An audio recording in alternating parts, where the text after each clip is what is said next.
Welcome to Lost Relation Chronicles. I stared at the taxi driver, Alex, completely dumbfounded. My home, gone? Auction? Townhouses? What was he talking about? You're mistaken, I said, my voice shaking as I got out of the taxi. This was my house. My eyes scanned the empty plot, trying to piece together what could have possibly happened in the few hours I'd been gone. All that remained was a desolate patch of dirt, marked out by stakes and tape like some kind of twisted crime scene. Alex, oblivious to my growing panic, leaned out of his window. Sorry, love, but I'm not mistaken.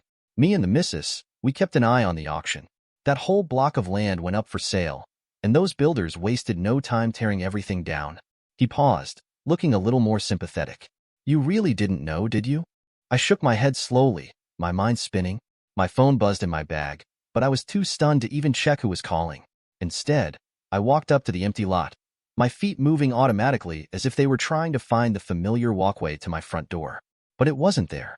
Nothing was. The garden, gone. The hedges where I had spent countless afternoons trimming. The swings set from when the kids were young. All erased as though it had never existed. I spun around to face Alex, my breath catching in my throat. There must be some kind of mistake. I just left this morning. I was at work. How could they tear down my home without me knowing? He sighed, shrugging his shoulders. Dunno, love. But it happens all the time these days. Some slick city developers, I bet, probably bought it out from under you without you realizing. You didn't hear about the auction? Of course I didn't hear about it. I snapped, my voice louder now, trembling. Nobody told me. This is my home. My husband and I lived here for 20 years. But as soon as the words left my mouth, I felt a sickening realization creeping in. I hadn't spoken to Rob in weeks. Our marriage had been on the rocks for months, and he'd been handling most of the paperwork for the house. Could he have sold it without telling me? Could he really have done something this heartless? My phone buzzed again, and this time I pulled it out with shaking hands. A text from Rob flashed on the screen. We need to talk. Call me when you get this. I sank to my knees on the barren plot where my home once stood, the reality of the situation hitting me like a punch to the gut. This wasn't just a bad dream. This was real. I found myself staring at the man in horror and disbelief.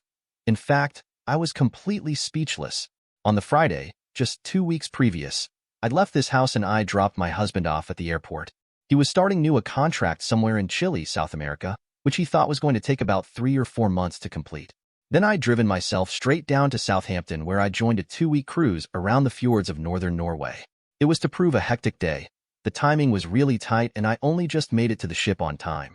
I'd had a really wonderful time, although I was quite surprised at the difficulty my husband and I had staying in contact with each other after the first day out.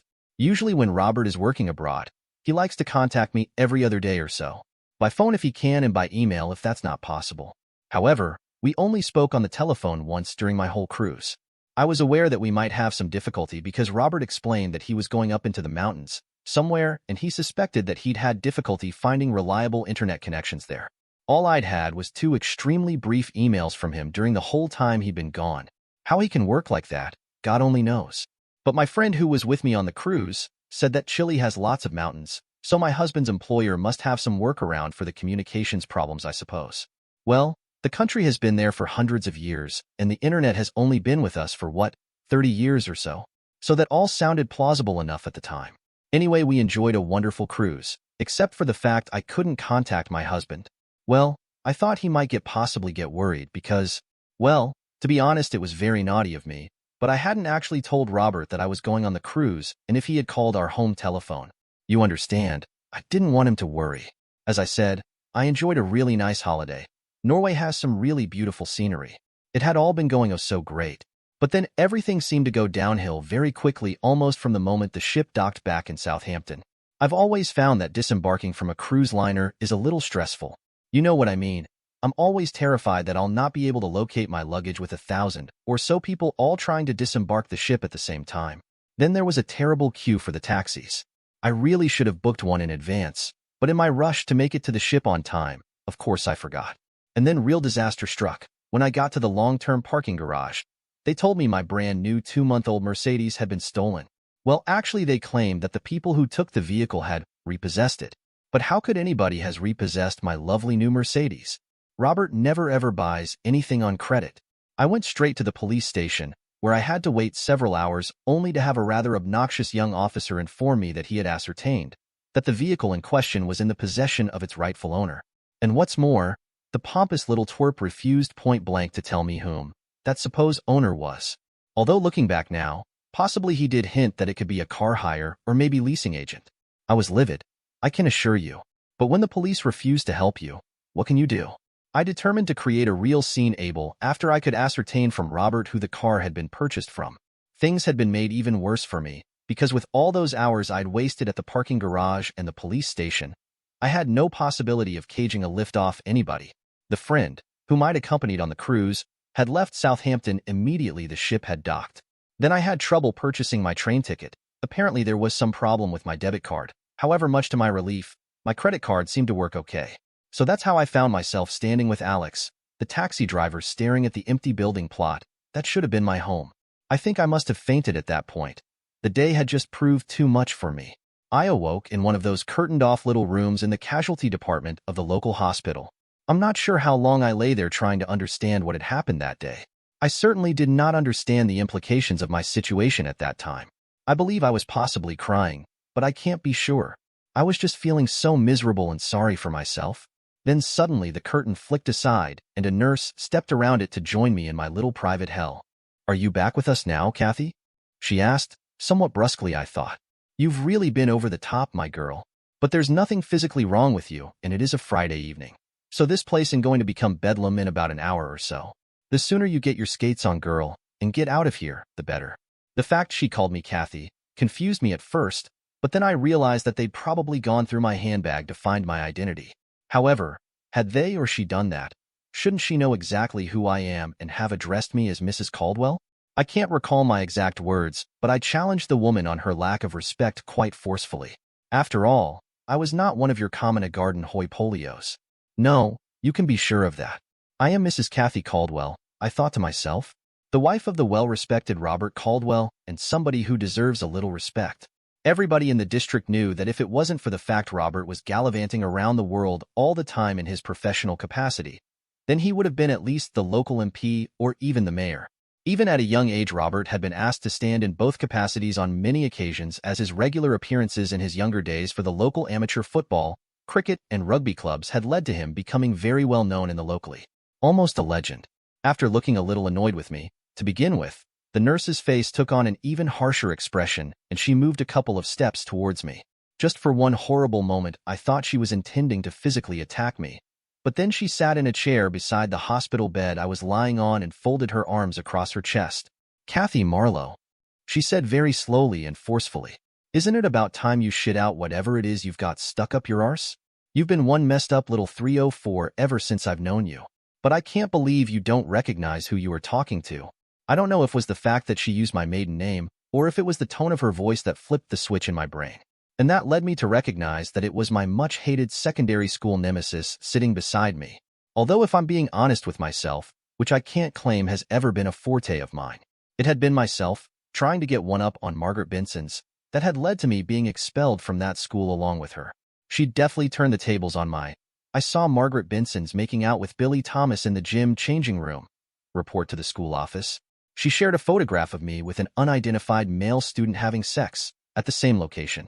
Well, I've always enjoyed sex and at a young age.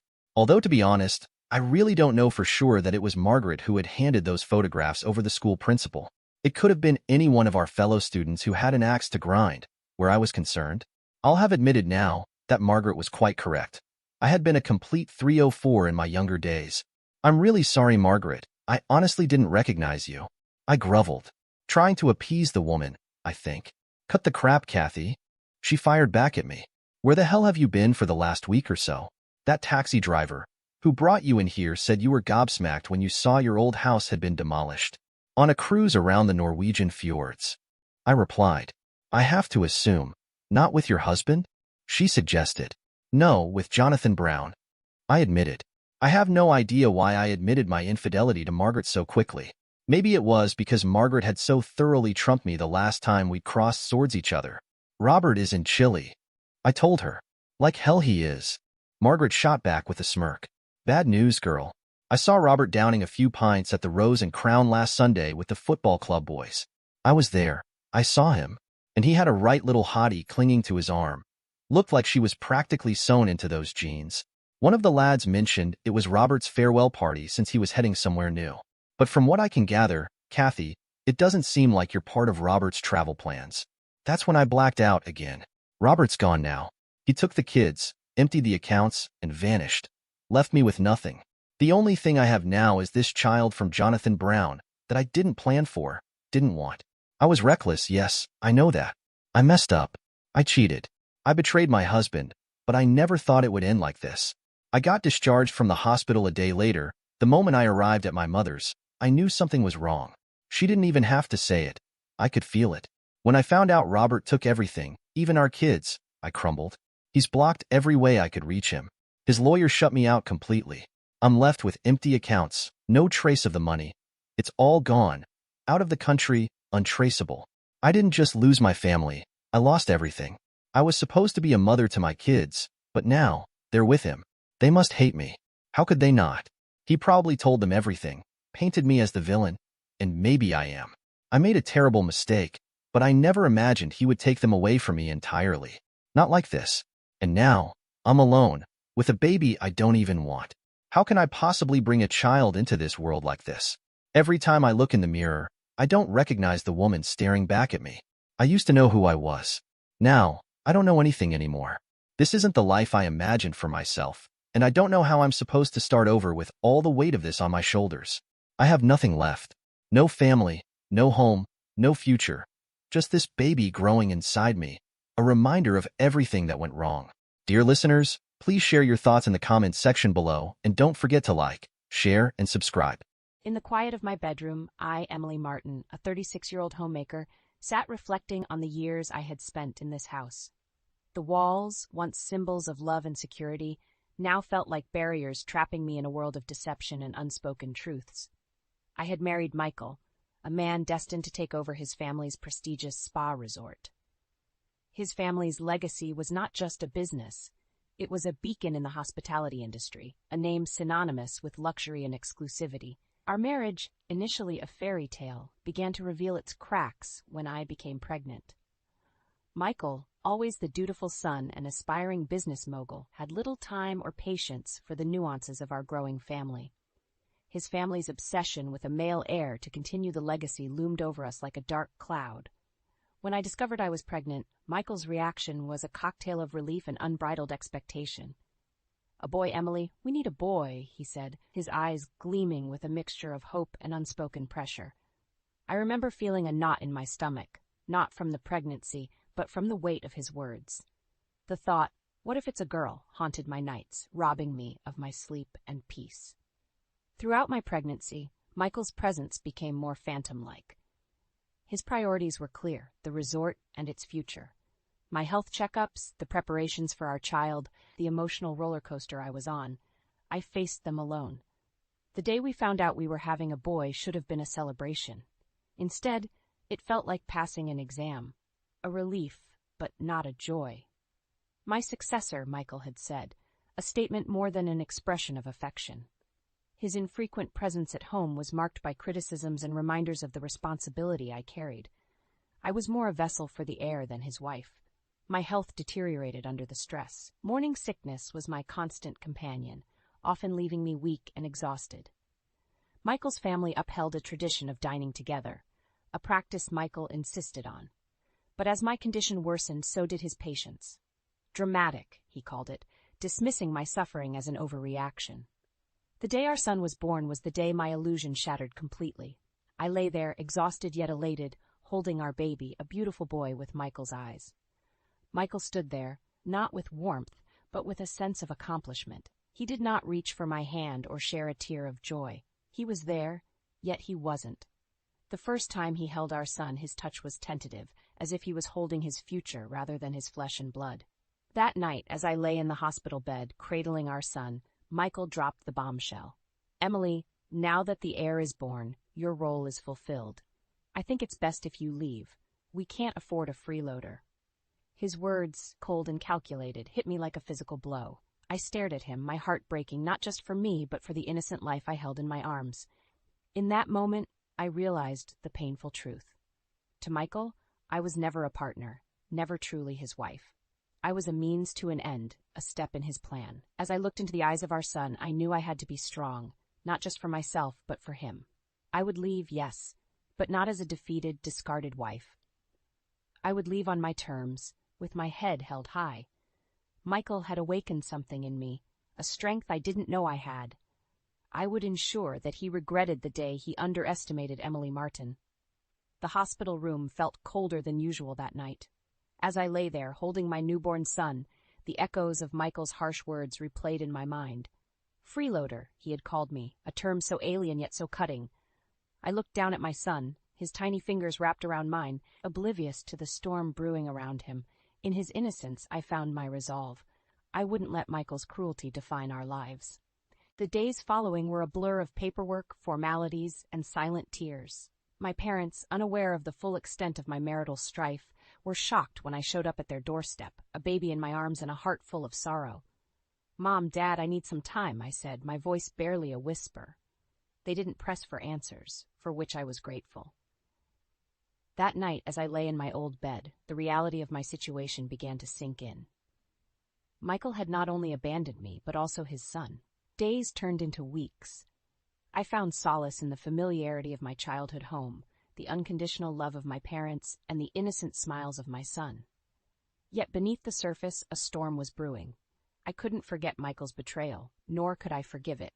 His words had ignited a fire within me, a desire to not just survive but to thrive, and to make him regret his callousness. I started plotting my course of revenge, each plan more meticulous than the last. My days were spent caring for my son, and my nights in strategizing. Michael, in his arrogance, had underestimated me, a mistake I intended to use to my advantage. It wasn't long before I received a frantic call from Michael. His voice, once confident and commanding, was now tinged with desperation. "Emily, please come back. I didn't realize how hard this would be," he pleaded. I listened, a cold smile playing on my lips. Michael, the heir to a luxury resort empire, was crumbling under the weight of responsibilities he had never bothered to share with me. His pleas for help, his admissions of struggle, were music to my ears. This was the man who had reduced me to nothing more than a freeloader, now unable to cope with the reality of his own life. "Michael, we are done," I said firmly, the finality in my voice unmistakable. "You made your choice, and now you must live with it." I hung up, my heart pounding with a mix of fear and exhilaration. I had drawn the first blood in this silent war, and it was both terrifying and liberating.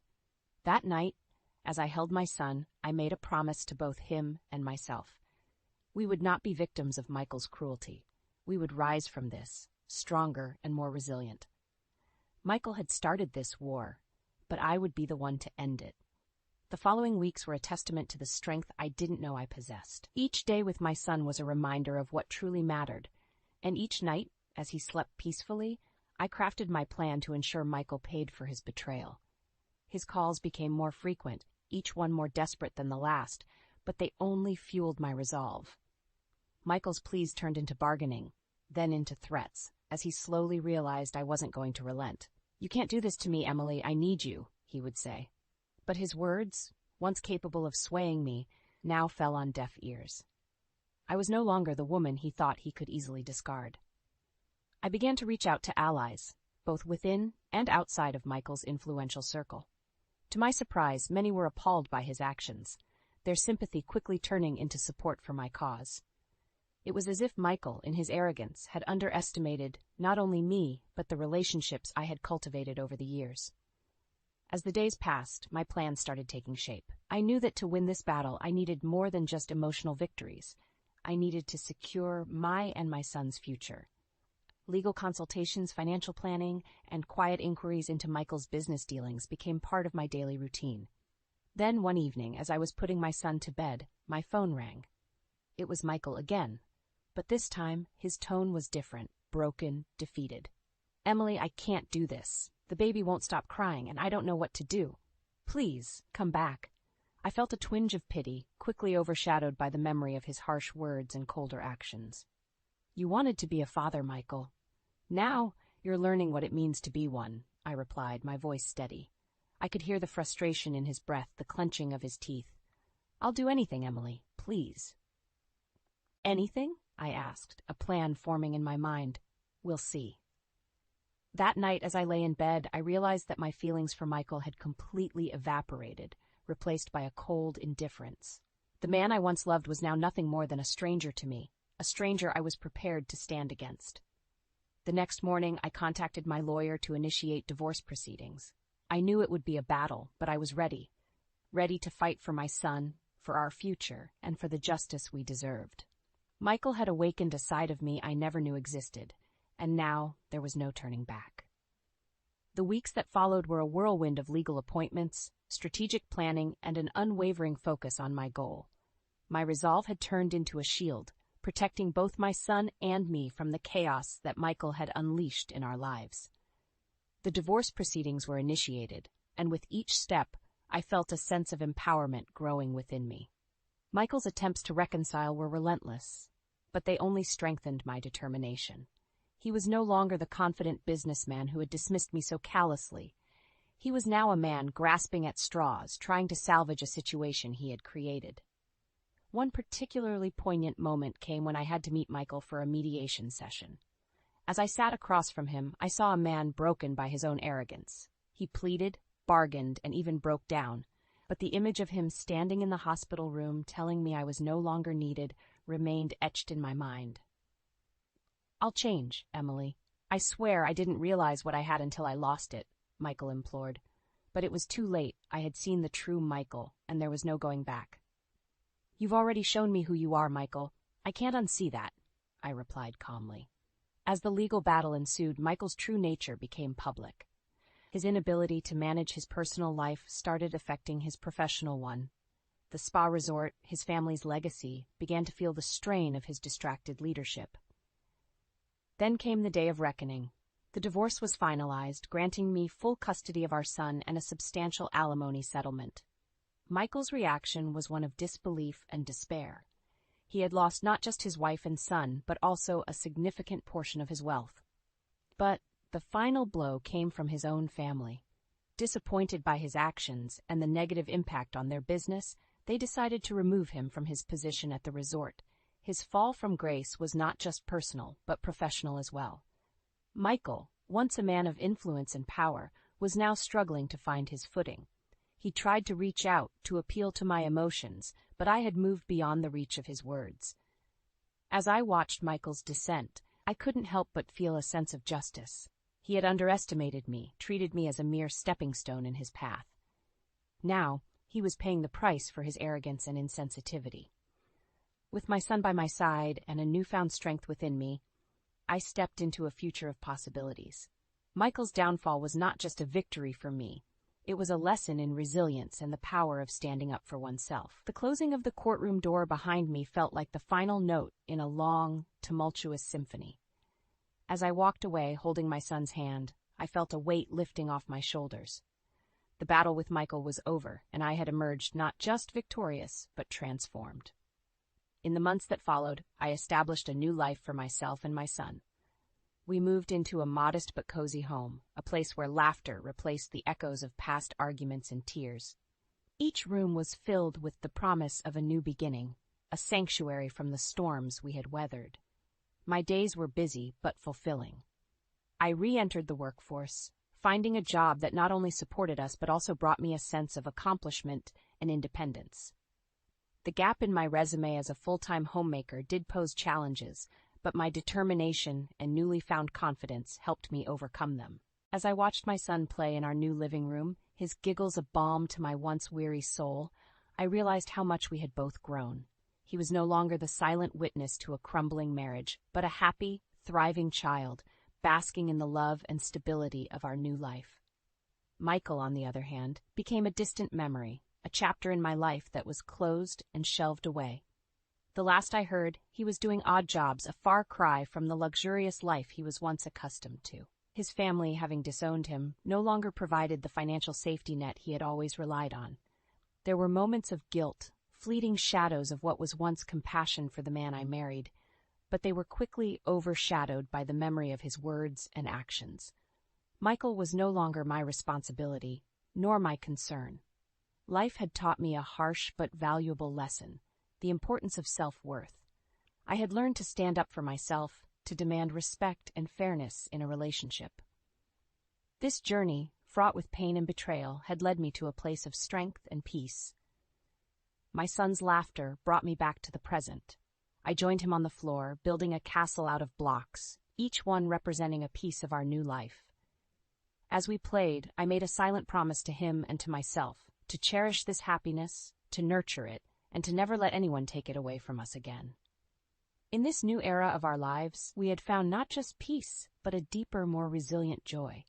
We were no longer just survivors, we were thriving, building a future filled with hope and endless possibilities. My name is Daisy. I live with Olivia, who I consider to be like a real sister to me. Now my parents passed away in an accident when I was starting high school. Since then, I've been living with my brother, Archie. To be honest, I've always disliked Archie. When we were kids, he used to bully me a lot. He'd pull my hair, mess up my things, and even break my favorite toys. He'd laugh at me when I cried, and violence was just a normal thing with him. I had to put up with his mean comments all the time. I've hated Archie since I was little, and if he ever needed my help in the future, I'd probably say no. Archie is a selfish person. He always thinks he's the best and hates losing. He's the kind of person who would hurt others to get what he wants. After our parents died, an uncle offered to take us in, but Archie didn't want to go. I wasn't sure about leaving our home to live with a relative I barely knew, but Archie and I thought we could handle things on our own. Living alone was hard, but we managed. However, Archie and I stopped talking.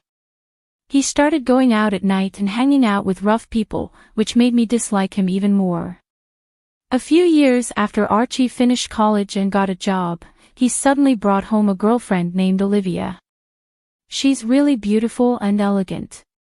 I couldn't understand why someone as lovely as Olivia would want to date someone as awful as Archie. I didn't think they were a good match, but I didn't say anything because it wasn't my place to judge. Olivia said she was going to move in with us. I wondered if it was too sudden and if Olivia was really okay with it. I had to ask her. I'm fine with it, but are you sure you're okay, Olivia? We had a little disagreement with my dad, but my mom said it's an experience, and if her dad thinks it's reasonable and they've all agreed, then I have nothing more to say. And so, a beautiful woman named Olivia moved into our home. After living with her for a few months, I realized she's an amazing person. She took over all the household chores that I had been doing. At that time, I had graduated high school but hadn't gone to college. I had no ambitions and was used to doing housework. Above all, I didn't have the confidence to do housework while going to university. But Olivia encouraged me to find my passion, saying it's never too late. Ever since my parents passed away, my life had been a cycle of chores. In school, I'd wake up, make breakfast, do laundry, go to school, and then come straight home to clean and make dinner. I didn't have time for friends or part-time jobs. I was living like a mom during what should have been an exciting time in high school. I didn't even have a boyfriend, not that I was interested until Olivia pointed it out. I hadn't realized I had no hobbies or passions. Looking back at my high school life, I felt a bit lonely. I remember talking with friends in middle school about wanting to get part-time jobs and boyfriends in high school. I decided to reconsider my future. I thought I'd start with a part-time job, but I didn't want to leave all the housework to Olivia, so I helped her whenever I could. One day, it struck me, is Olivia actually amazing? I was pretty confident in my cooking skills since I've been doing it ever since we lost our parents. I also often looked at books. Initially, I thought Olivia, with her elegant demeanor, wouldn't have much experience with housework. I was wrong. Olivia was perfect at cleaning, laundry, and especially cooking. Her cooking was so good she could be a pro. It made me wonder again why she was with Archie, who has such a terrible personality. I started to admire Olivia. I thought of her as a real sister. she said she felt the same way about me. We even started going out for meals and hanging out, but Archie didn't seem to like that. Olivia and I were getting along so well. Years later, Archie found himself at the center of a major incident. One day, after several years had passed, I got a call. By this time, I had already moved out and was living on my own. The call was from Archie. For some reason, he was furious and yelled over the phone, "What are you doing on the day of the ceremony? You better not miss it." I responded, "What ceremony? I haven't received an invitation." Archie sounded puzzled and said, "Huh." But I decided to tell him the truth. Why Archie thought he could get married after doing what he did was beyond me. Let's rewind to the time when Olivia started living with us. After Olivia moved in, the bullying had mostly stopped. But there was a day when Archie became physically violent toward me. It started because Archie was angry at Olivia. Archie would take the lunchbox to work that Olivia prepared for him, but one day Olivia overslept and couldn't make his lunch. Archie was furious about it. To me, it seemed like a minor issue. When Archie got home that day, I talked to him about the morning incident. Why get so mad at her for a missed lunch? Nobody's perfect. People oversleep sometimes, you know, I said. I didn't mean anything deep by it, but Archie didn't like what I said and suddenly became enraged. A woman who's going to be my wife should be perfect at everything. It's your fault for being around and influencing her, he said. According to him, my presence was a bad influence on Olivia. Of course, I argued back. I used to cry a lot as a kid, but now I speak my mind. We got into a heated argument, and suddenly Archie shoved me. Then he started kicking me. Just then, Olivia returned from shopping and intervened. She was angry at Archie, but Archie didn't calm down. And then I saw something unbelievable. Archie slapped Olivia. He then left the house and disappeared. I was left stunned and couldn't move for a while. Olivia was also frozen, holding her slapped cheek. Snapping back to reality, I approached Olivia and asked, "Olivia, are you okay?" She replied, "I'm fine," but tears were spilling from her eyes. She said sorry and retreated to her room. From that day on, Archie became increasingly aggressive toward Olivia. One day, I decided to talk to her. I was worried because she was losing her usual brightness. Thinking a change of scenery might help, I took her outside, and she ended up confiding in me. She was unsure whether to go through with marrying Ellen. I immediately said she should break it off and that there was someone better out there for her. Olivia seemed a bit surprised.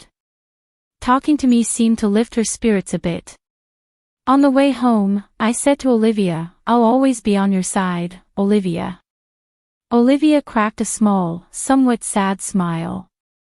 One day, I overheard Olivia arguing with Archie, which was unusual for her. Curious, I asked what was going on. Turns out, Archie had gone ahead and set a wedding date without consulting her. No wonder Olivia was upset. But what shocked me even more was this: don't set a wedding date without even having a family meeting first. Apparently, Archie hadn't even met with Olivia's parents yet. This was just beyond rude, and I was shocked he hadn't even taken this basic step. I immediately suggested that we go meet Em's parents. Archie told me to mind my own business, but this was no time for that. Olivia quickly explained the situation to her parents, and they both went to visit them. Her face looked both exhausted and tired, which worried me. That day, only Archie returned home. I had a hunch about what happened and sent Olivia a text. After a while, she replied, and we met up at a nearby cafe to discuss what had transpired. Long story short, her parents had objected to the marriage. I continued listening to the story, thinking that it must be so. I listened as she explained that Archie had set the wedding day without meeting them and had been treating her poorly recently, so they couldn't allow their daughter to marry him. Yet, Archie had already informed his workplace about the wedding date and even booked the venue, so he was in a tight spot. Now I felt embarrassed for him. Olivia's parents obviously didn't have a good impression of Archie. For the time being, Olivia decided to stay at her parents' home to think things over. She said she wanted to think alone for a while. Archie objected, of course, but he was persuaded by her parents and returned home alone. I asked Olivia if I could meet her parents. She was puzzled but agreed since I insisted. Later, I met with Olivia's parents and apologized for Archie's rudeness. They were quite surprised, not just by the apology, but that someone as considerate as me could be related to Archie. I then shared everything about Archie, about Olivia, and about how Archie had been treating her. I asked Olivia again, "Do you still want to marry Archie?" Olivia responded, "I'm not sure." I suggested she should have a serious talk with Archie. She agreed, but when she tried to contact him to talk, Archie wasn't interested in discussing anything. Worse, he was still moving forward with the wedding plans. He even sent Olivia a list asking her to prepare the invitations. At this point, Olivia had had enough and finally decided to break up with Archie. She tried multiple times to discuss the matter with Archie, but it seemed like they could never have a real conversation. Every time she reached out, Archie would dominate the conversation and end it abruptly. She even texted him about breaking up, but Archie dismissed it, saying, "Enough with the jokes, just prepare for the wedding." So, the day Archie unilaterally decided would be their wedding day arrived, and Olivia contacted me in a fury. I couldn't help but marvel at how well Archie had planned the wedding without giving it much thought. I gave him a piece of my mind. "You never took your conversations with Olivia seriously, and honestly, I can't fathom why you think you can get married.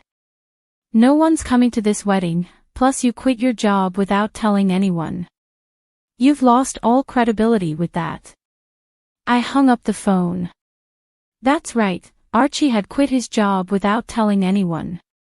Olivia found out about this during an incident, and Archie had contacted her as well. Olivia and I were together at the time, expecting his call. "What's going on? Why aren't you coming? Why isn't anyone coming? I've told you multiple times that I want to break up. You never listened. You even went ahead and planned a wedding, so I thought you might as well go ahead with it." Olivia finally told Archie everything. She hadn't sent out invitations because she didn't want to get married, but he had told people at work about the date. So, she contacted them to cancel the wedding to avoid causing them any inconvenience. That's when she first heard that Archie had quit his job. She intended to talk to Archie again, but given his usual attitude, she decided to let it go, saying goodbye and hanging up. After hanging up, Olivia looked relieved and refreshed. She apologized to me, but I was more than satisfied with the outcome. In the end, Archie had brought this upon himself. He never took his relationship with Olivia seriously and made all the decisions on his own. If he had taken the time to have a serious conversation with Olivia, things might have turned out differently, but that's neither here nor there now. Olivia has been worried about living alone. I had anticipated this and had already decided to move out and live on my own. I had even finalized the lease and just needed to move later. After moving, Olivia and I continued to be as close as best friends. I told her I would miss her as if she were my sister, but she assured me there was no need to part ways. Since then, we've gone out for meals, hung out, and even traveled together. I spent my days working part-time, trying to find what I really wanted to do. Olivia being the incredibly capable and thoughtful person. She also started a part-time job where I worked. Olivia is the whole package, beautiful, talented, and incredibly considerate. She quickly became popular at work. One day, Olivia mentioned she might be getting stalked by someone. Given how amazing she is, it wasn't surprising. Worried, I decided to accompany her home whenever possible. Then one day, it happened. Olivia was attacked on her way home. I couldn't be with her that day 'cause I was sick. I thought the stalker had given up, but it turns out they were just waiting for Olivia to be alone. She was almost dragged into an alley, but a passerby happened to rescue her. Olivia was surprised to see the person attacking her. It turned out to be my older brother, Archie. Archie was arrested. I heard about it the next day during police questioning.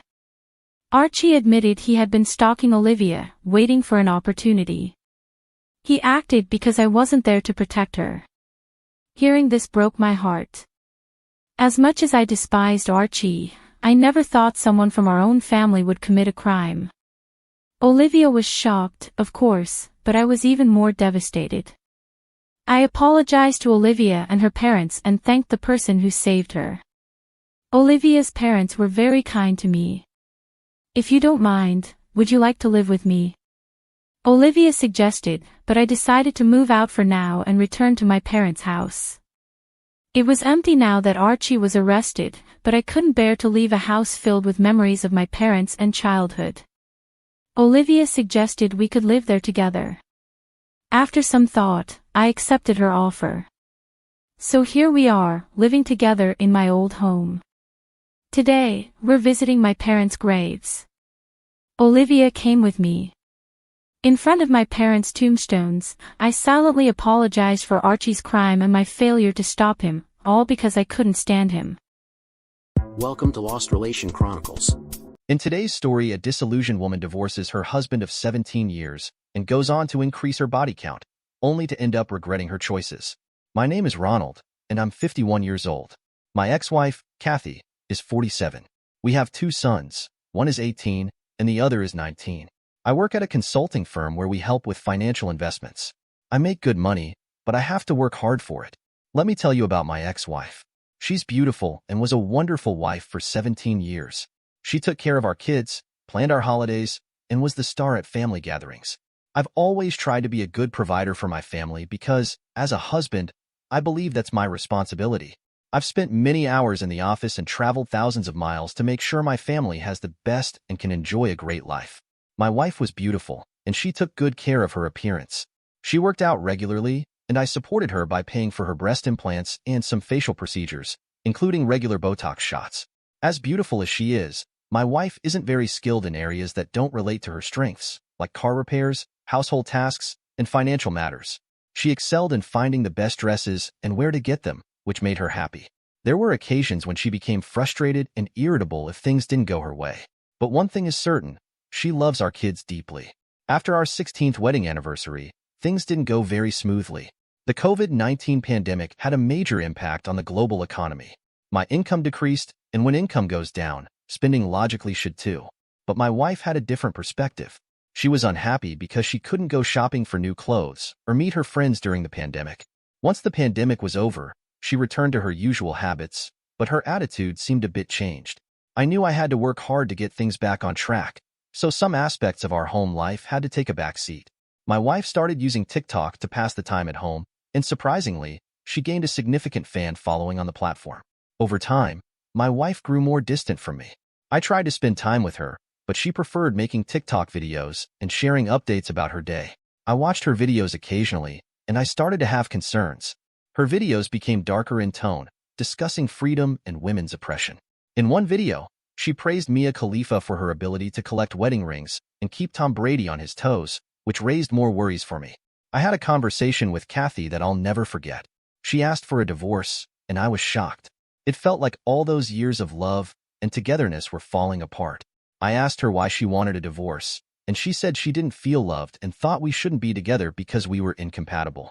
She mentioned that she didn't think we looked good as a couple anymore.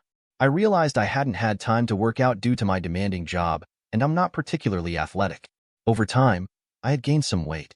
I never saw my wife as a trophy to be paraded, and I never imagined I'd be discarded just because I didn't look good next to her after 17 years of marriage.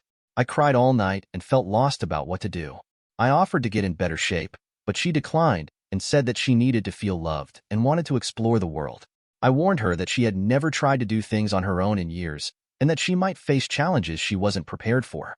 I told her that she should reconsider and understand that, at the age of 47, the world outside the security of her home could be tough. Kathy didn't change her decision. I called my sons and told them about their mother's decision.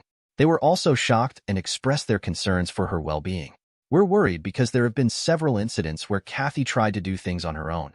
For example, she once filled the car with vegetable oil instead of engine oil, which cost me thousands of dollars to get fixed. So, you can see why we're so concerned about her. I tried my best to change Kathy's mind, but she had set her heart on the path to freedom and love.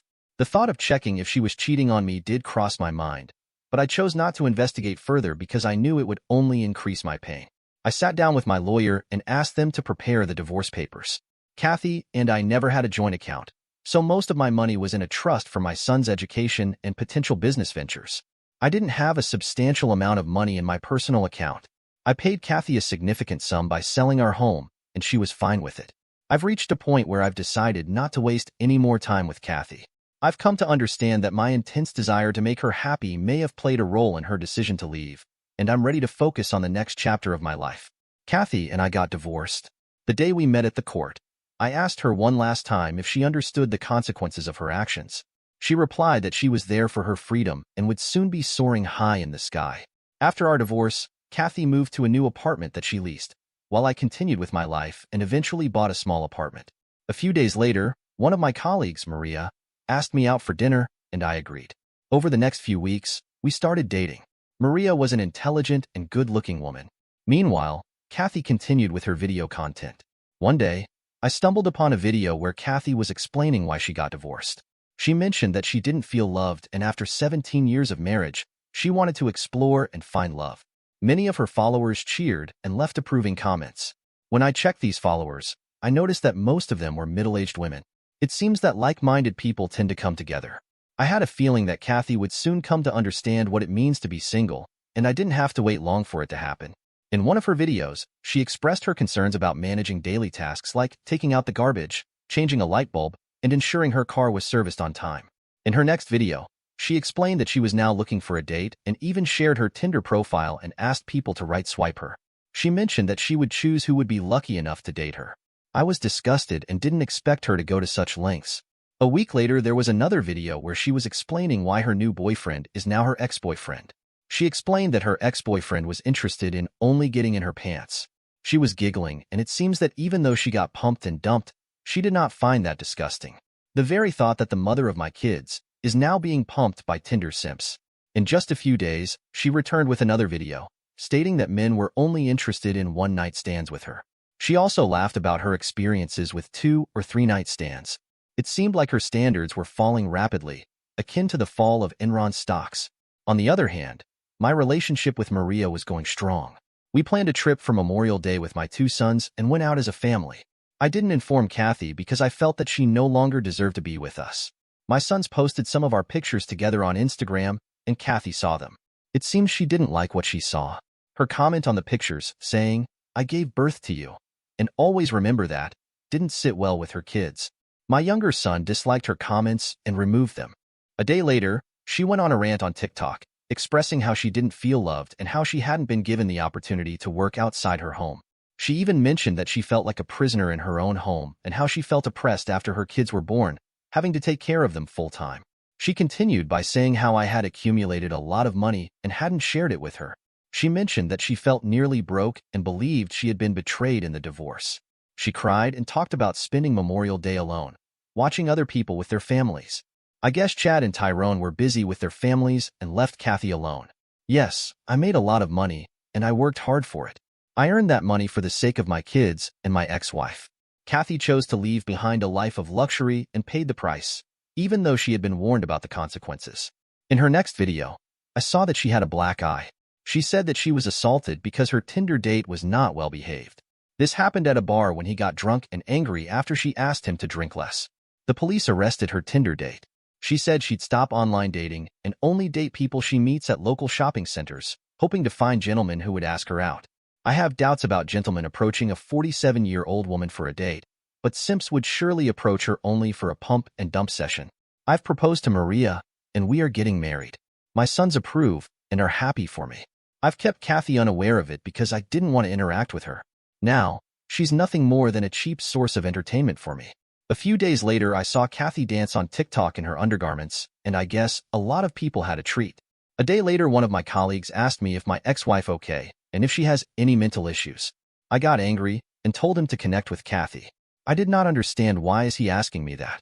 I had missed a video from Kathy where she was crying and saying she wished that she had stayed in her marriage and Noy divorced me. She said that she misses her gentleman husband and her dear sons. She added that after getting divorced, she has not got any love, and men only were with her for cheap thrills and one-night stands. There was no love, and she is now miserable. She is thinking about returning to her home with her family. She knows that her husband will surely forgive her and take her back. Well, Kathy, that boat has sailed and now has new sailors. You made your bed outside the safety of your home, now better sleep in it. I warned you. I reminded you and pleaded with you, but you were adamant and hell-bent on searching for your so-called love and freedom. Your disillusion made you crazy. Your so-called followers made you feel like you made a great choice. When you were gone, I got a great partner and found real love. You, on the other hand, were just adding to your body count. All the best, and I hope you don't even dream of coming back to me. I am an investment expert, not a junkyard dog. I got married in a private ceremony, with only my sons and some very close family members and friends. Kathy somehow got to know about my marriage and barged into the middle of my marriage, and it was almost a mayhem. She started screaming and was almost about to destroy the wedding cake. She was stopped by my sons, and they security escorted her out of the venue. She waited outside the venue, and when I came out, she started hurling abuses that I deceived her and abandoned her. She blamed me for her misery and broke down crying. She got up again and was about to throw a stone on Maria when my younger son caught her hand and stopped her. My elder son called the cops and she was arrested. I almost burst out laughing when I overheard someone talking about Kathy's actions at my marriage and described her as a level 47 Karen. We later got a restraining order against her, and I hope that will keep her away from us. It has been 6 months and I am on a vacation with Maria in Paris. Life is good. Oh, yes, I still Kathy on TikTok and I still enjoy her crazy rants. Dear listeners, please share your thoughts in the comments section below and don't forget to like, share, and subscribe.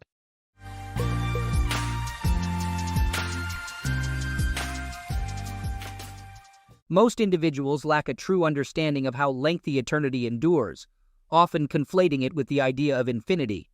However, my personal experience revealed that eternity spanned precisely 15 years, 2 months, 27 days, and several peculiar hours.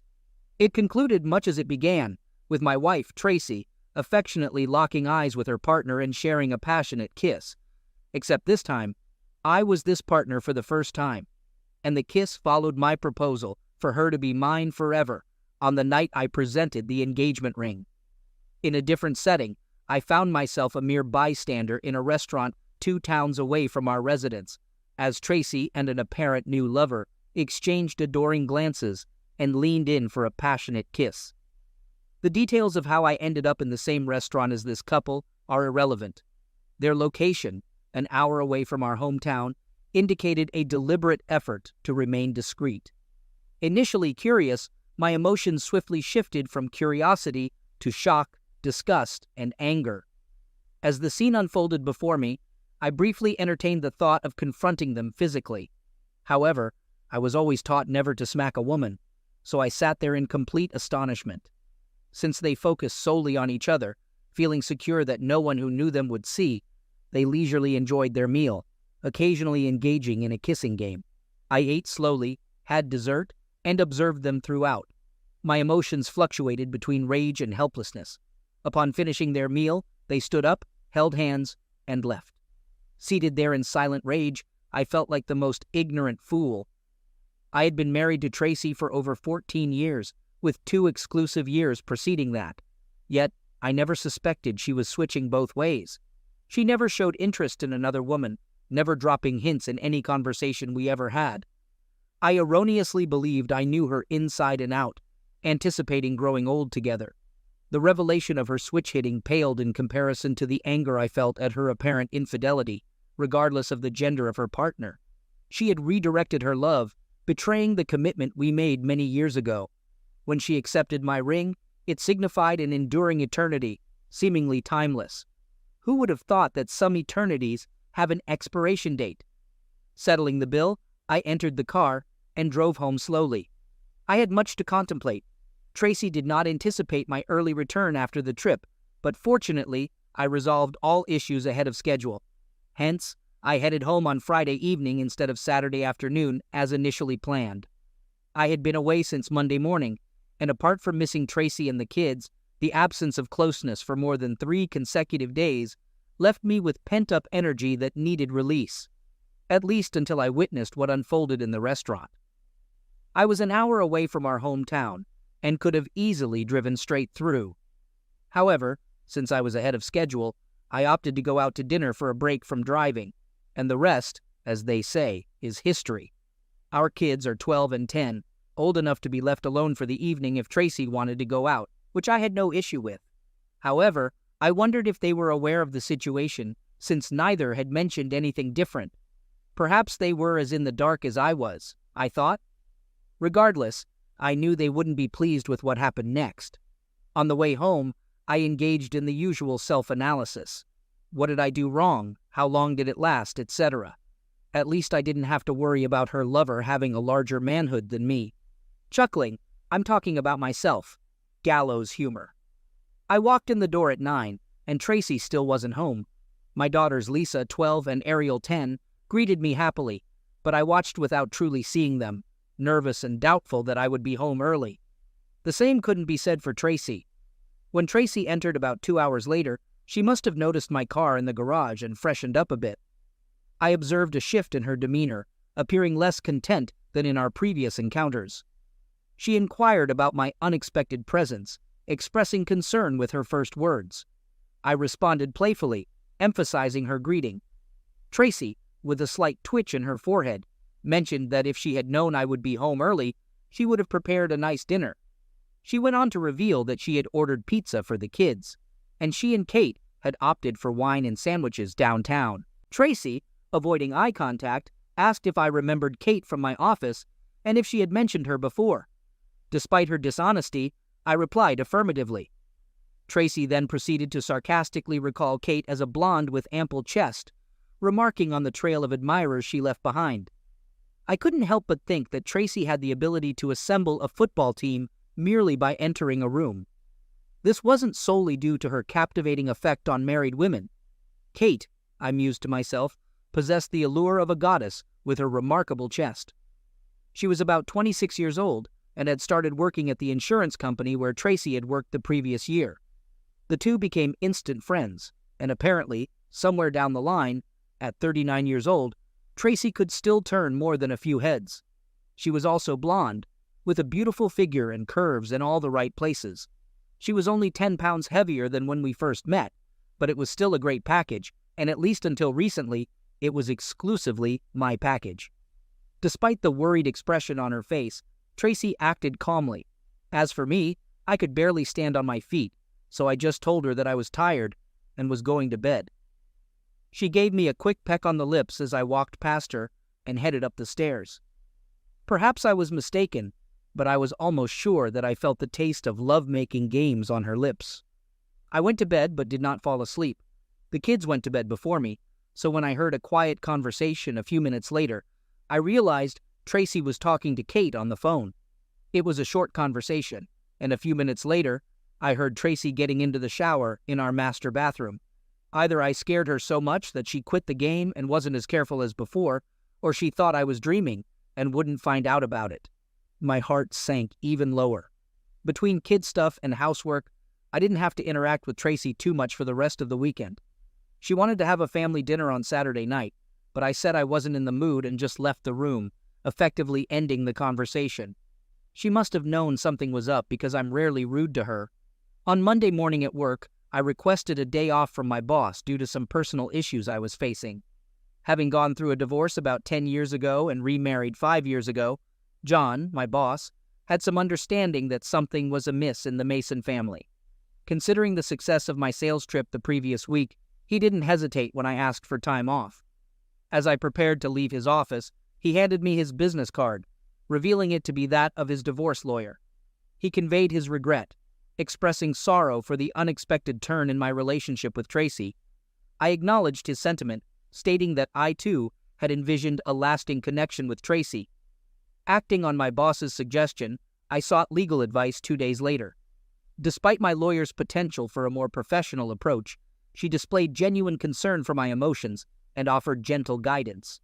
She seemed surprised when I decided against hiring a private investigator to gather concrete evidence of Tracy's infidelity. I detected understanding in her gaze as she pointed out that, in a no-fault state, such evidence might not carry much weight. The primary concern, she noted, could revolve around potential challenges with visitation rights, although she expressed confidence that this would likely not be a significant issue, no matter how hard I tried. Being around Tracy and the girls at home was something I couldn't handle. Tracy likely sensed this, given our minimal communication. I believe the girls sensed something was amiss by our unusual quietness. I gave Tracy numerous chances to talk, but she never seized the opportunity. The situation escalated when Tracy was served at work the following week. Call it petty if you will, but I wanted Tracy to experience even a fraction of the pain I felt. I presume she was served around 11:03 a.m. because my phone started ringing incessantly at 11:05. I ignored all 15 calls from her and several from unfamiliar numbers, suspecting she might be using friends' phones to contact me. Surprisingly, I felt a surge of energy for the first time since discovering her with Kate, and I was having a surprisingly good day. Tracy's car was already in the garage when I arrived at 5:30. She wasted no time acknowledging her presence, expressing her anger about being served in front of friends and colleagues. I remained silent until entering the house and putting down my things. The girls were in the living room, engrossed in what seemed to be a movie on the big screen. I calmly stated that I wanted to ensure she was served alongside her mistress for her own comfort. Tracy's anger disappeared, replaced by tears. I retorted, questioning her knowledge about Kate and remarking on the lack of caution in their actions. I asked her 2 things, how long and when she had planned to tell me. She responded, admitting it had been about 6 months and insisting they were planning to inform me soon. In less than 30 seconds, Tracy's demeanor shifted from venomous to defeated. She stumbled to the kitchen table and sat down. I walked over to the drinks cabinet, grabbed a bottle of Buffalo Trace bourbon, poured myself a double, and sat across from her. If looks could homicide, she would have perished within the first 2 seconds. I observed her, and she couldn't tear her eyes away from the table. Quietly, I asked how I couldn't have known about her switch hitting after all this time. She responded that she, too, had only recently discovered it about herself. She insisted it wasn't planned, it just happened. Finally, she looked at me and held my gaze, saying that it shouldn't change anything between us. Tracy expressed her continued love for me and the need to explore this new aspect of herself. She asked for my support and more time to explore, stating that it was her turn.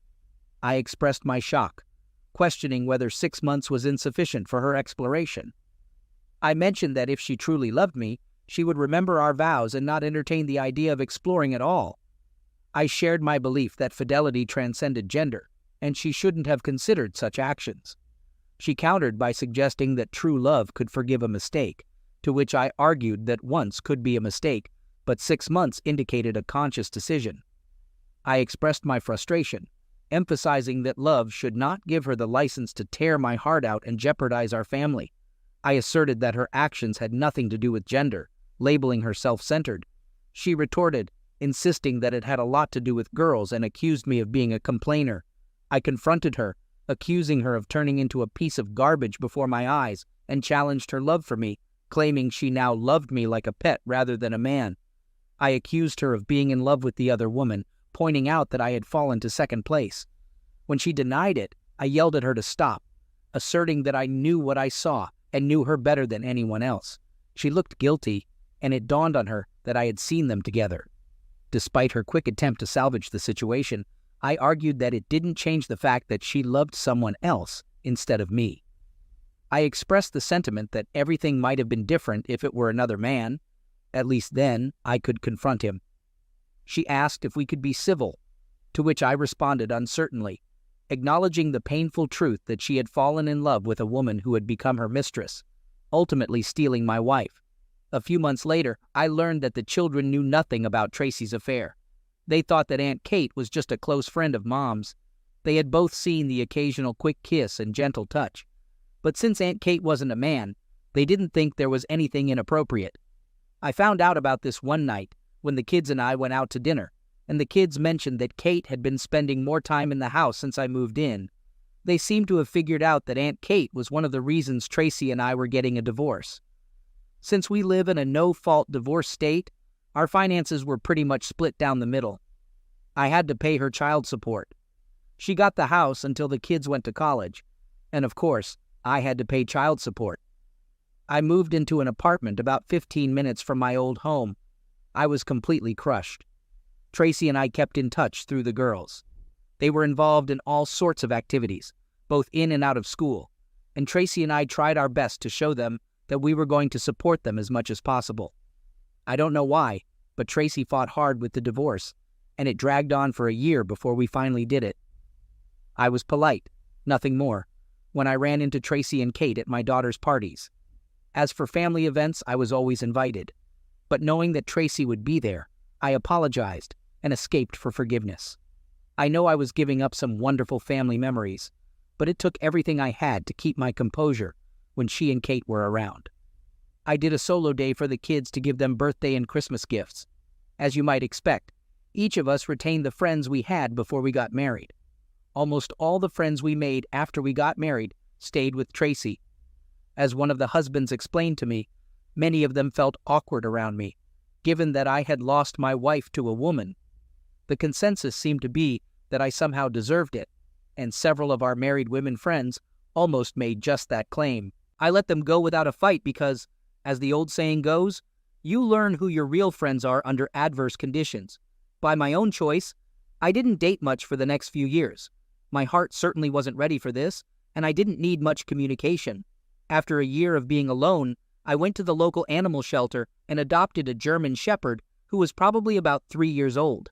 I actually went to the shelter and asked them to show me the 3 dogs that had been there the longest. The one I chose had been there since he was a frisky puppy, but after being rejected repeatedly, he turned into a quiet, reclusive animal with the saddest pair of eyes I've ever seen on an animal. I felt like we were soulmates because we were both rejected.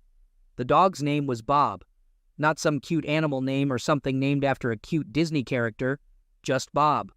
Bob caught me, and I caught Bob. The first thing he did when I brought him into my apartment after sniffing around was to climb onto the couch next to me and curl up next to me. He was good with the girls when I had them over on the weekends, but I think Bob liked it best when it was just us guys. He loved to walk or ride with me, and we could talk about almost any topic. Admittedly, Bob was mostly silent during these conversations, but I knew from the look on his face and ears that he was paying attention to everything I said. A few years later, my oldest daughter, Lisa, met a guy from Boston in college and got married. Since I was doing pretty well in my engineering career, I could afford to give her the wedding of her dreams. I couldn't have been more proud of her as I walked her down the aisle. But after the service, I earned a reprimand from her for ruining my one line. I realized this right during the rehearsal, but under the pressure of the real situation, my voice cracked.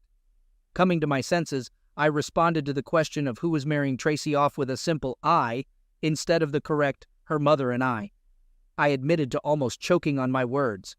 Taking my seat in the front row beside Tracy, she leaned towards me and quietly remarked that it was disgusting, and I knew it. Kate, seated next to Tracy, leaned forward and audaciously glared at me. I discreetly told her to forget it with just my lips, checking if the pastor noticed our exchange. Wedding ceremonies always bring back memories for me, and at first, I looked back on my wedding day fondly. This memory lasted about 30 seconds before I mentally pictured Tracy and Kate together in the restaurant when I found out about them. When I awoke from my reverie, Tracy was looking at me sadly. She blushed and quickly looked away. I guess I wasn't the only one taking a walk down memory lane. Although I didn't try to watch, I noticed that Tracy and Kate seemed to be having a great time together with Lisa and her new husband Jerry and almost everyone else. It was then that I noticed I was one of the few single people over 50 in the room. Feeling sorry for myself, I went to the open bar and ordered a shot of 18-year-old Irish whiskey. Taking my glass, I sat down at my table and quietly patted myself on the back for hosting such a grand event. 3 years later, I was about to play the father of the bride again when my youngest, Ariel, had her beau walk her down the aisle. This time, I decided not to go it alone and finally made a concerted effort to meet people. Returning home from a 3-day trip out of state 3 weeks later, I stopped at a small bar restaurant about an hour from my apartment. Though I usually avoid such bars due to my dislike of country western music, they were advertising pork BBQ, so I had to stop. The food was great, and as the DJ started playing music around 8 p.m., I looked around in case there might be someone worth chatting with, so to speak. Just then, a 30-year-old black woman with the face of an angel walked through the door. She was absolutely gorgeous, and I wondered why an unmarried young black woman was at the bar at this time. On the other hand, there I was, the lonely old white guy. I knew she was probably too young for me, but damn it. I motioned to the bartender to put everything she drank on my tab. He told her that her drink was paid for and gestured in my direction. She walked over to my table to thank me, and I invited her to sit down. To my surprise, she sat down next to me and introduced herself as Jade. During a pleasant evening, she suggested going to her place, catching me off guard. Without hesitation, we headed towards the door when a man in a cowboy hat approached Jade and lightly kissed her cheek. I halted abruptly, and Jade reassured me, introducing him as her husband, Fred. She asked if he could join and have a look, to which Fred grinned and mentioned their involvement. I expressed my discomfort, stating there was something wrong with the situation and the messed-up generation. I raised my hands, signaling them to stop, and left alone to my car. In another attempt to find companionship, I turned to my church. Carrie, a 50-year-old divorcee with long black hair, 34B chest, long legs, and a big smile, and I got along well. After a few dates, we went back to my apartment, leading to closeness. However, during the encounter, she began muttering her ex-husband Jim's name. The situation escalated as she screamed it during subsequent climaxes. I stopped immediately, explaining that I wasn't Jim. In response, she expressed genuine anger and questioned why I had stopped. In silence, I drove her home, and needless to say, there was no fifth date. For my next dating venture, I invited a coworker over for an evening of food and dancing. Allison Webb, a vivacious 42-year-old divorcee who had separated from her husband almost 5 years ago, was a blonde with slightly larger chest and a bump than someone of average proportions. We had been friends at work for about 10 years, and by this point, she had heard my sad story, and I had heard hers. Our great evening turned into several wonderful evenings, and we genuinely enjoyed each other's company even before our first time being make love. Looking forward to a great time at the wedding, I invited Allison to be my date. She responded seriously, expressing uncertainty about accompanying me to my daughter's wedding, considering the family dynamics with my ex-wife. I mentioned that she would need the green light from Bob, my wingman, a 45-pound German Shepherd mix with sophisticated taste. I explained that if Bob didn't like her, he wouldn't accompany me to the wedding. She found this peculiar and labeled me a strange person. After passing Bob's test the following week, Allison agreed to be my wedding date, bringing joy to the girls who were happy I wouldn't be attending solo. Tracy, however, appeared displeased with this arrangement, consistently giving me disgruntled looks. Since I didn't engage much with her, I disregarded her opinion. However, it bothered Allison, who sensed Tracy's dislike for her. At the rehearsal dinner, I found Tracy alone and finally confronted her, asking about her problem. Tracy responded with sarcasm, expressing disdain for Allison and questioning if I was now dating Girl Scouts. I noted that Tracy's jealousy didn't look good on her, reminding her that Allison, Tracy, and Kate were the same age. I playfully remarked that Tracy had traded me for a younger female version, and she responded with shy grace. A year later, Allison became my second wife, and life went on. Truthfully, I had completely forgotten that I was on the bone marrow registry when I got a call one day at work and was told that after 30 years, I was a match for someone. Thrilled at the opportunity to help save someone's life, I knew the bone marrow extraction would be somewhat inconvenient, but my hero complex made me more than willing to undergo the procedure. Further testing was required, and if it was favorable, the extraction would be scheduled for 2 weeks. After granting my consent, I told them I was on board. While not very religious, I believe in God, and there's an old saying that God works in mysterious ways. I never thought about it until 4 days later when I spoke on the phone with my oldest daughter, Lisa, during our weekly conversation. Ariel and I avoid discussing Tracy's life, but Lisa mentioned that bone marrow had been found for Aunt Kate, and they were actively involved. Through Lisa, I conveyed my best wishes to Kate and Tracy, expressing that despite the pain caused by their actions, I didn't wish them damage. Lisa warned that as an adult, I could call them myself. I acknowledged this, but explained that the less I talked to them, the less likely I was to say something unpleasant that I might regret later. Lisa encouraged me to come to terms with the divorce, highlighting that I've been happily married to Allison for almost 2 years. Acknowledging my happiness, I shared that while I no longer hated Tracy, she wasn't on my Facebook friends list. I decided to send Tracy flowers with a card of good wishes. Later, as I ordered the bouquet, a thought struck me. Bone marrow matches are rare, and the coincidence of Kate finding a match around the same time as me seemed too convenient. Aware of the anonymity in the donation process, I contacted my registry contact, pretending to be optimistic, and inquired about the likelihood of my match living in the same city. She stuttered and admitted it was the first time someone had identified their match. Frustrated, I realized I was going to donate bone marrow to Tracy.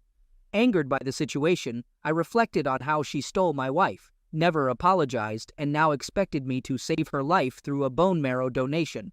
I determined it wouldn't happen.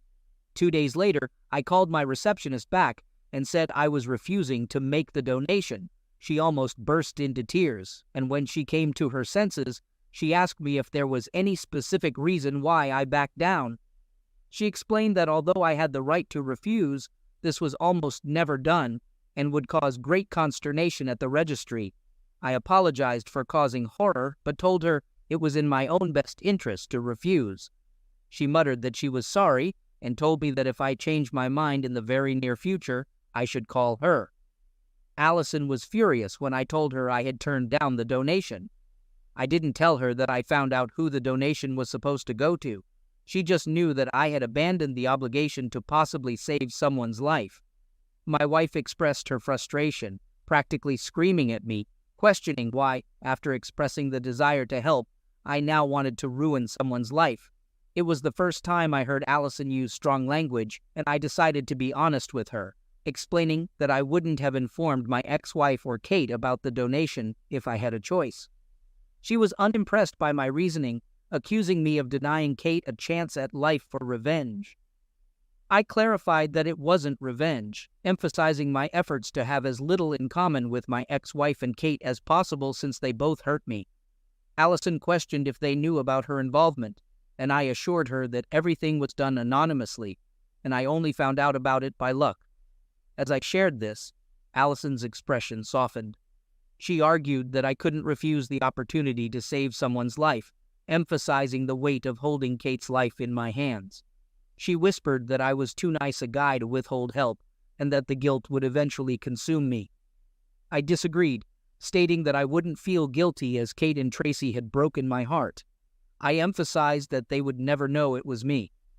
Allison expressed concern, mentioning the hope they had and how my decision might have ruined it for them.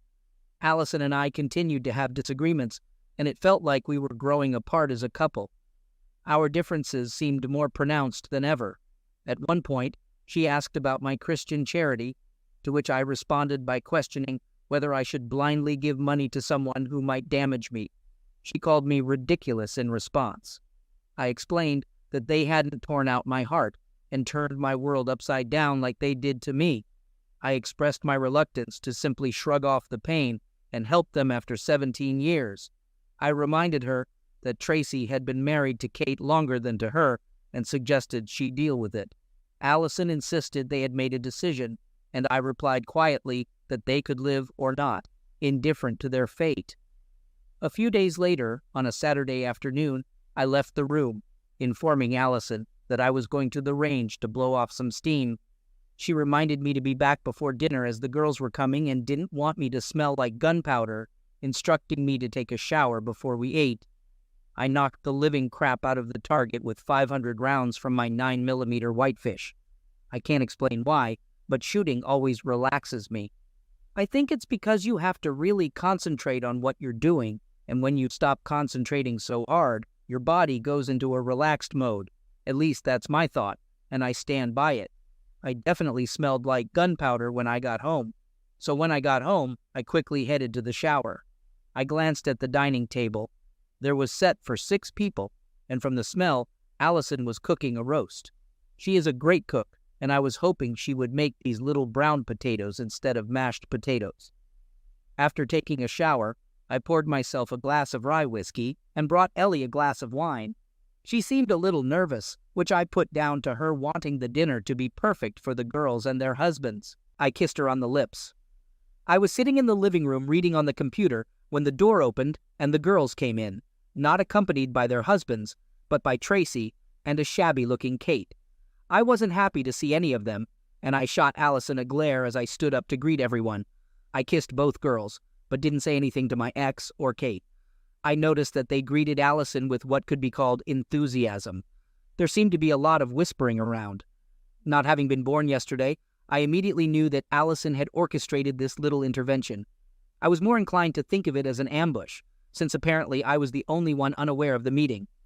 I thought about just taking my phone and leaving, but then I decided it was time for me to speak up.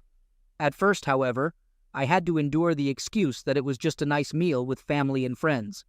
Kate's illness was the main topic of conversation at the table, although I took no part in it. Sitting with what I thought was a thoughtful expression on my face, I suppose dinner and dessert were good. I really couldn't tell.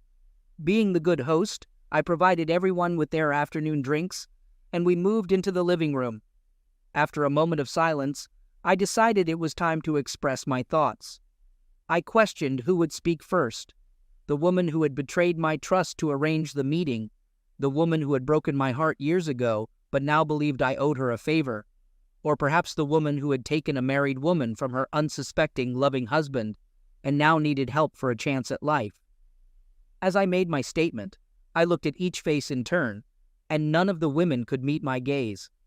Allison seemed excited when I called her name, and my eldest daughter, Lisa, took the initiative to speak. She acknowledged my lingering anger towards Mom and Aunt Kate, but criticized my refusal to donate bone marrow as childish and petty, stating it was beneath me. Lisa argued that seeking revenge by denying someone a chance at life was wrong, emphasizing that it involved a person's life, not a frivolous act like hitting someone with a whipped cake. I took a sip of rye whiskey and cleared my throat, shaking my head slightly. I expressed my anger and stated that every action in life has consequences. I noted that Tracy and Kate never expected such severe consequences, but were now trying to make their problem mine. I highlighted the unexpected opportunity to make a difference in the life of someone who had wronged me. Despite their belief that it was driven by revenge, I suggested it might also be a way for me to regain some self-respect. After all, how much self-respect could I have if I helped the man who stole my wife survive? And I don't think any of you even consider the fact that you think I should be easier on Kate because she's a woman. If her name was Carl and he was a 200-pound man, most of you would probably think that I would be right about what I do. But it doesn't matter to me that Kate is a woman. She's a wife-stealing cow. She knew what she was doing was wrong. Kate attempted to convey her feelings by staring intensely at the carpet. Seated beside her on the couch, Tracy reached over and gently squeezed Kate's hand. I asserted that my decision was not driven by revenge, but by hatred towards Kate. I expressed that I despised her, harboring no intention of assisting her in any situation. I highlighted my minimal communication with her during the 17 years she was with Tracy.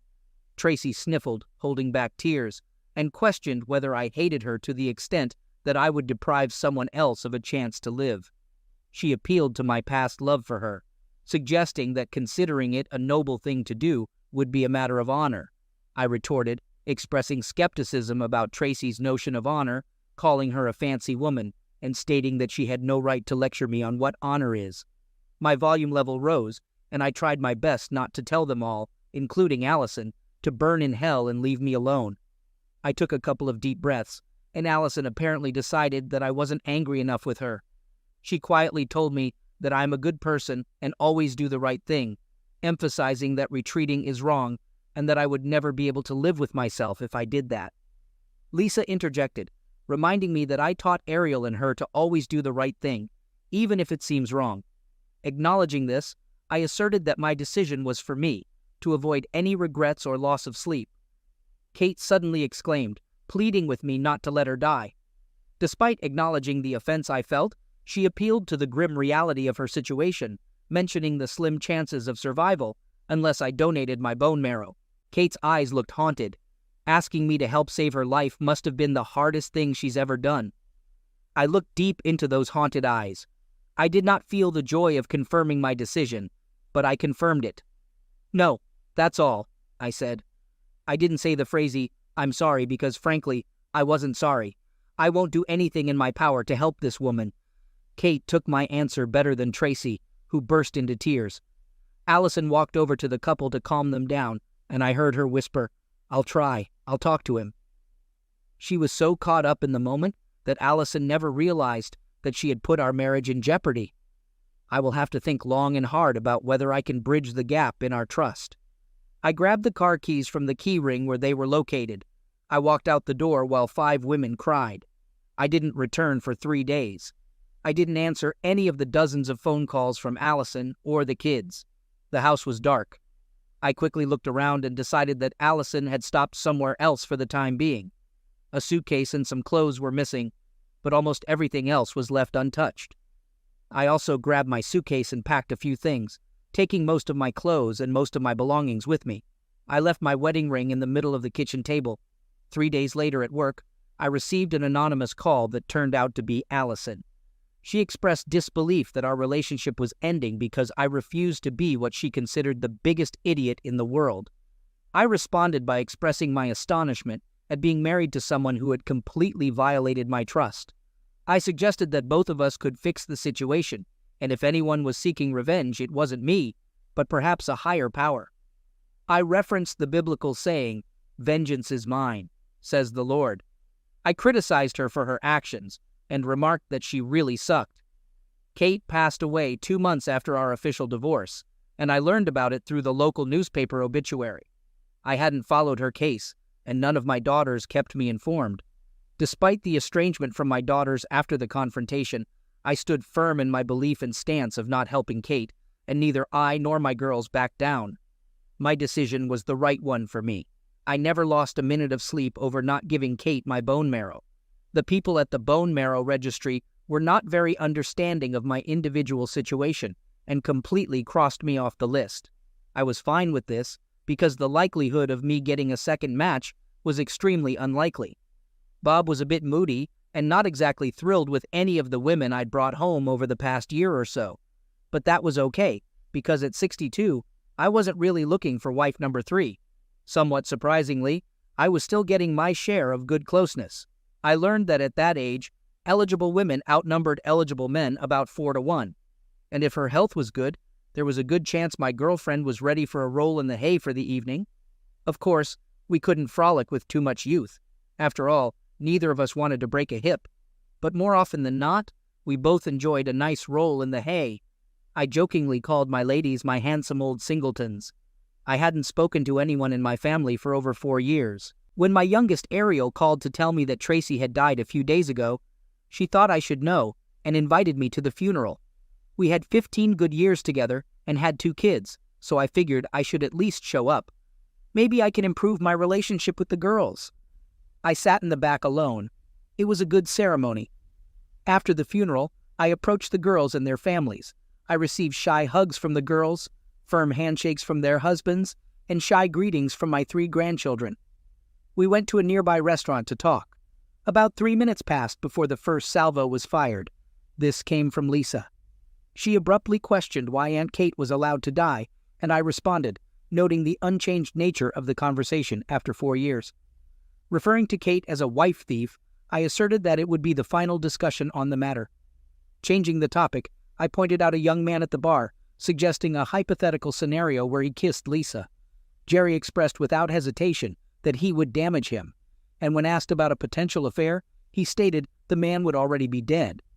I drew a parallel, mentioning that since he would be dead, Jerry wouldn't have to worry about donating bone marrow if he fell sick. Jerry agreed, and I clarified that I didn't save Kate's life, partly due to her being a woman, which may have been a mistake. I asserted that I shouldn't have saved the life of the man involved with my wife or the one who stole it. Jerry agreed with the realization dawning on him, and he looked around the room, observing understanding gradually light up in each pair of eyes. I quietly shared that I wasn't proud of my decision, but not ashamed either, explaining that Kate didn't deserve my compassion for stealing the love of my life. Ariel questioned how I could withhold compassion if I ever loved her mother. I confessed to having loved her mother deeply, but when she broke my heart, much of that love turned to hate. Acknowledging that I was just a man, not the monster portrayed by her mother, I expressed that things didn't turn out well for her mother, and karma eventually caught up with her and her friend. Tears filled the eyes of the other 4 adults in the room, while the children looked confused and worried. I recognized that it would take time for all of us to come to terms with the situation and suggested that we not dwell on the past as life goes on.